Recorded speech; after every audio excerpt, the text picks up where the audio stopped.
Salut, salut! C'est Myriam avec vous pour un autre tutoriel Photoshop. J'espère que vous allez bien. Il fait beau dehors. Il commence à faire de plus en plus chaud. Ça sent le printemps, la neige fond. Yes, sir! On aime ça. Alors aujourd'hui, mon petit tutoriel, c'est rien de très, très compliqué, mais ça peut être utile. Donc, voilà, dans le fond, c'est sur cette photo-là qu'on va travailler. J'ai pris ça il y a un petit moment. Ça, c'est la photo que j'ai retouchée déjà. Mais on va travailler sur l'original qui est celle-ci, donc sans aucune retouche. Juste pour bien vous montrer de quoi on parle. Donc, dans le fond, imaginez que vous avez fait votre retouche photo, votre séparation de fréquence, vous êtes bien avancé, la séparation de fréquence est terminée, vous êtes bien avancé dans votre photo, puis là, vous remarquez des petites graines de même sur la casquette du petit garçon, où il reste un petit bobo à enlever, ou un autre ici comme ça, ou n'importe quoi, tu sais, du poil de chat ou de chien sur les vêtements du modèle. Tu sais, des trucs comme ça qu'on veut pas nécessairement garder, ben il y a une façon rapide et efficace d'enlever ça. C'est sûr qu'on peut le faire avec la séparation de fréquences, ça fonctionne très bien, mais c'est pas obligatoire. On peut le faire avec d'autres outils aussi très simplement. Donc, on va aller avec sa casquette justement, donc on va zoomer à ce niveau-là. Je vais me faire une copie, clic droit sur mon arrière-plan, puis dupliquer le calque. OK. Toujours préférable de travailler sur une copie. D'un coup, on ferait des erreurs ou quoi que ce soit, au moins on peut enlever, supprimer la copie, puis on a toujours notre arrière-plan intact. Pardon. Donc, comment qu'on enlève ça, ces petites mousses-là, ces petits poils-là? Ici, je ne sais pas quel outil vous avez de sélectionner, mais c'est sous la pipette et au-dessus du pinceau. On a l'outil pièce ici, moi qui est sélectionné, mais si vous cliquez droit dessus, dans le fond, il y a plusieurs autres outils. On va y aller avec l'outil pièce parce qu'on peut corriger comme ça. On a juste besoin d'encercler ce qu'on veut enlever et on va cliquer gauche dessus et le glisser à côté vers un bout de casquette qui est propre, là, si je peux dire ça comme ça. Et voilà, ça l'efface. Même chose ici. Tac. On peut le faire comme ça marche bien, il n'y a pas de trouble. Mais il y a d'autres moyens aussi. Donc, je vais remettre nos petites cochonneries. Donc, clic droit ici sur l'outil pièce, il y a le menu qui sort. Ici, on a l'outil correcteur. On peut le faire avec l'outil correcteur. Donc, ce qu'on va faire, c'est qu'on va choisir un bout de casquette qui est propre, encore une fois. On va appuyer sur le bouton Alt du clavier et on va faire un clic gauche. Là, ça vient d'enregistrer, vous voyez, le bout de casquette me suit partout. Ça vient de copier ce bout de casquette-là et on va aller juste le mettre par-dessus en cliquant gauche encore. Et voilà, ça vient de patcher le bobo, tu sais. Fait que là, on a encore le même bout que j'ai choisi ici. On peut aller le patcher là. Voilà. Là, l'autre côté, si on veut, on peut choisir un autre bout pour aller patcher autre chose. Pour que, tu sais, ça, là, ici, on voit bien les lignes de la casquette et tout. Puis ici, on les voit moins bien. Si je patch ce bout de casquette-là, ici, ça risque de plus paraître. Fait que là, je vais aller choisir un autre bout ici. Donc, Alt, clic gauche. Et je m'en vais corriger ce petit bout-là. Il est disparu. Même chose ici. Bon, voilà. Vous comprenez le principe. On va aller vers l'arrière pour ramener nos petits trucs. Voilà. Il y a une troisième façon de le faire. Toujours clic droit ici et on va aller chercher l'outil correcteur localisé. C'est probablement mon préféré parce que c'est le plus simple dans le fond.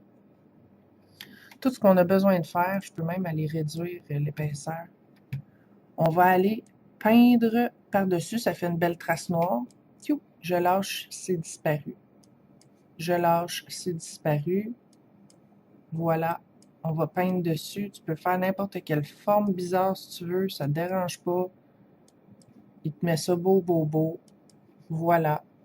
Que ce soit en gros ou en petit, là, tu sais, là. Voilà, c'est magique de même. J'adore le correcteur localisé. Il est vraiment super pour ces petits trucs-là. Même que ça fonctionne également sur les bobos. Mettons qu'on a oublié de retirer un petit bobo, ben, tac, voilà. Ça fonctionne. C'est magique. Je vais aller. J'ai vu qu'il y avait un autre bobo ici sur un genou. Lui, je vais vous le montrer avec un autre outil. Voyons voir l'outil correcteur tout court. Donc là, on a encore la patch de la calotte, là. Donc on va, je vais même le grossir un petit peu. Alt, clic gauche, et on corrige comme ça. Ça paraît plus. Mais tu sais, c'est un petit peu plus long. Faut peut-être choisir, cliquer, peser sur le piton, nanana.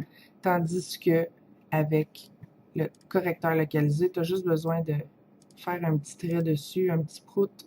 Pas besoin de rien choisir avant, là, ça se fait automatique. C'est magique. C'est comme vraiment pas plus compliqué que ça. C'est comme ça que je voulais vous montrer aujourd'hui. Tu sais, des fois, tu te dis, merde, j'ai déjà fait ma séparation de fréquence, j'ai nettoyé ma photo, puis là, il reste cette petite affaire-là, comment je l'enlève. C'est sûr qu'on pourrait aussi utiliser, mettons, le tampon de duplication. Ça peut marcher aussi. Est-ce que j'ai une autre petite affaire que je pourrais enlever? Ouais. Pas grand-chose. Attendez un peu. Ouais. Mettons, dans les poils du chien. Ah, il y a de l'air d'avoir un petit bobo dans son sourcil, le pitou. Donc, avec le tampon de duplication, on pourrait le corriger. Ça, on va aller faire Alt, clic gauche, puis on corrige comme ça. Ça revient pas mal au même que l'outil correcteur, dans le fond. Tu sais, là, on le voit plus, son petit bobo, là. Ouais, donc c'est pas mal ça que je voulais vous montrer. C'est pas plus compliqué que ça. Super simple. Je voulais porter votre attention ici, ce jeune homme-là. J'espère que vous voyez bien là, dans la vidéo. Tous leurs visages sont sharp dans le focus, sauf lui. Puis c'est pas un flou de bouger, c'est vraiment juste moi parce qu'il est un petit peu plus reculé que les autres. J'ai mal géré là, ma profondeur de champ. Fait que dans le fond, vous voyez ici, il est flou un petit peu, son visage, mais dans la photo retouchée que j'ai terminée, ben, il est sharp autant que les autres. J'ai été capable de faire ça en suivant les mêmes étapes que je vous montre dans un autre de mes vidéos tutoriels Photoshop, comment rendre une photo nette ou plus nette. Encore une fois, je vais vous mettre le lien en barre d'infos de ce vidéo-là. Vous pourrez aller voir. Ça fonctionne très bien, comme vous pouvez le constater. Là, on remarque plus du tout que Petit Garçon était flou avant, là, comme sur cette image-là. Et voilà. Puis je vais vous mettre aussi le lien en barre d'infos de mon vidéo sur la séparation de fréquences, si ça vous tente d'apprendre comment faire ça. C'est pas compliqué, puis ça donne de très, très beaux résultats à nos photos. Donc voilà, j'espère que vous avez apprécié cette vidéo-là. Je suis consciente, j'ai fait quelques tests avant d'enregistrer, puis je suis consciente que mon micro a un petit problème, mais j'arrive pas à trouver c'est quoi pour le moment. Je me suis dit, je vais faire mon vidéo quand même parce que vous m'entendez bien. Il y a juste comme un petit bruit de fond bizarre, là, que je sais pas d'où ça vient. Mais je vais régler ça pour les prochaines vidéos. En tout cas, je le souhaite. Fait que je suis désolée pour ça si ça vous énerve. Donc, ben, je vous remercie d'avoir regardé. Likez, commentez, abonnez-vous si ce n'est pas déjà fait pour ne rien manquer de mes prochaines vidéos. En commentaire, si vous avez des questions, si vous avez des demandes spéciales pour des tutos, lâchez-vous lousse. Mon but, c'est d'essayer de vous aider dans vos photos. Donc, c'est ça. Merci encore une fois d'avoir regardé et n'oubliez pas, faites ce que vous aimez. Ciao tout le monde!